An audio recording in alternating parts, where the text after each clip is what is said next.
Air fryers are supposed to make preparing food, especially convenience food, quicker.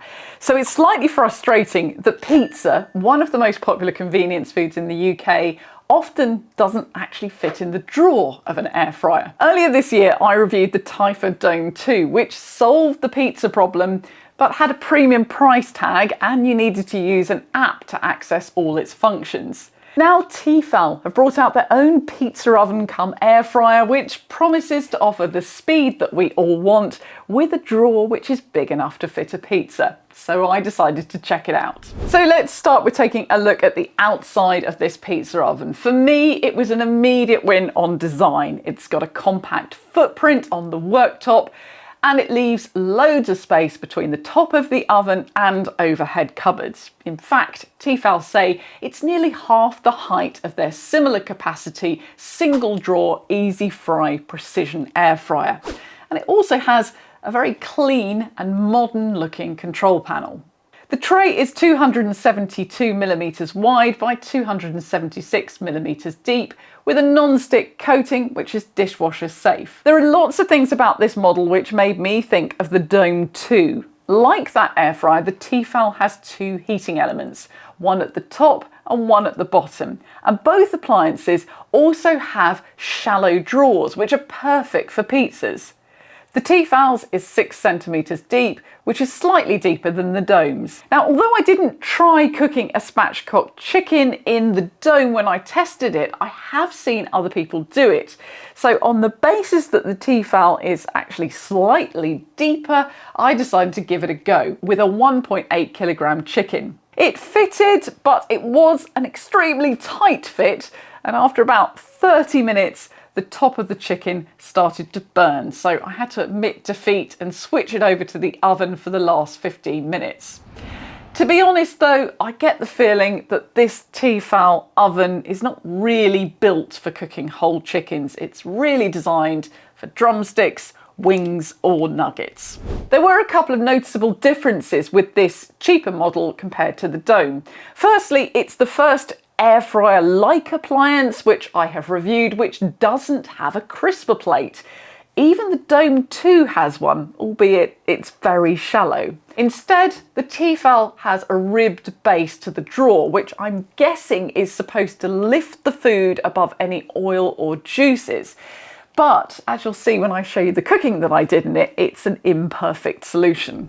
Secondly, the Tefal used a lot less energy than the Dome 2 despite its higher wattage rating, only 0.128 kilowatt hours for 10 minutes on the fry setting. There are 10 different cooking modes on this Tefal oven, which are fries, nuggets, chicken drumsticks, fish, vegetables, cookies, bacon, dehydration, and 2 dedicated modes for pizza, one for fresh and one for frozen. You toggle between them by pressing the button bottom left of the control panel.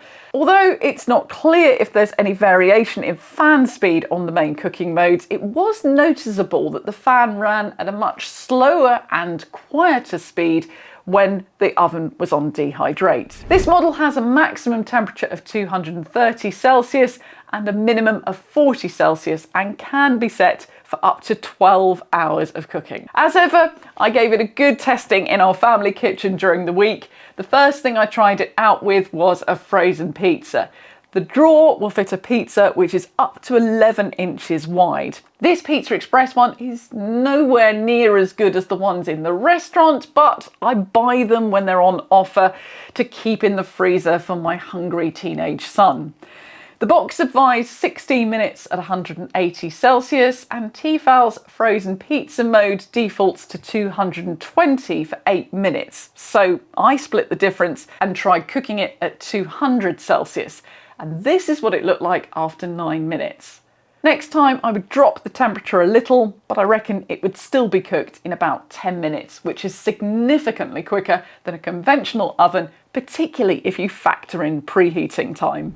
Now I'm going to show you some of the other things that I cooked in this Tefal pizza oven, but if you're new here, I just want to say that I make weekly videos about home tech and appliances, and I always appreciate a thumbs up on the video and hit the subscribe button. So after the speedy results that I had with the pizza, I did do a test to make sure the drawer wasn't overheating or underheating before I moved on to the other food. And it was pretty spot on, just short of 200 Celsius after 10 minutes. I tried cooking bacon, which has its own special cooking mode on this oven. The default time is 6 minutes, and that's supposed to be for 8 slices.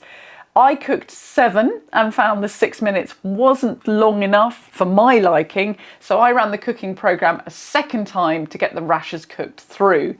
Because there's no crisper plate, there's nowhere for the fat to drain away to, and that meant a lot of fat in the drawer at the end. And for my tastes, I felt that the bacon also needed a little bit of patting down too.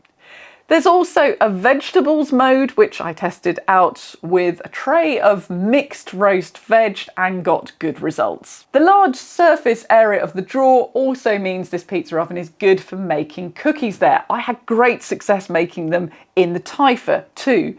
There's a dedicated mode for it on the Tefal, and the book recommends cooking for between 9 and 11 minutes at 180 Celsius. I cooked my cookies slightly lower at 165 for 10 minutes and they turned out perfectly. With the low minimum temperature of 40 Celsius, you can also dehydrate in this oven, which it's perfect for with the low wide drawer. I tried it out with an apple overnight. A lot of people always ask me about the cost of electricity for running an oven for so long, and so I measured it on this particular occasion and it used just 9p of electricity.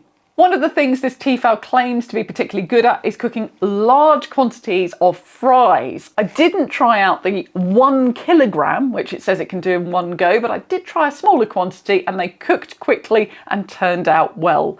It's also worth noting that although this model has a second heating element below the drawer, it does still say in the instructions that shaking the contents will help with even cooking. This model also passed the test with my favourite 6-inch square tins, which have fitted in the drawer of almost every air fryer that I've ever reviewed. One feature of this oven, which you could actually quite easily miss, is that it has a window in the drawer and a light which you can turn on and off. It's not the biggest of windows, but you can just about manage to keep an eye on how your dinner is progressing without opening the drawer and letting the heat out. And it's also worth mentioning that this being a Tefal air fryer cum pizza oven, it has a repairability promise. That spare parts will be available at a fair price for 15 years after you've bought it. Although I suspect for an appliance like this that may just mean that you can buy a spare drawer. So despite the fact that when I ordered this Tefal pizza oven, I was far from convinced about the idea of indoor pizza ovens, I've definitely come to the conclusion that there is a place in the market for them because they are so quick at cooking pizzas. And I also really like the size and the design of it. I'm actually quite tempted to hang on to it, but I've also now ignited an interest in myself about indoor pizza ovens. So what I might do is try out a few more of those. Do let me know what you think in the comments.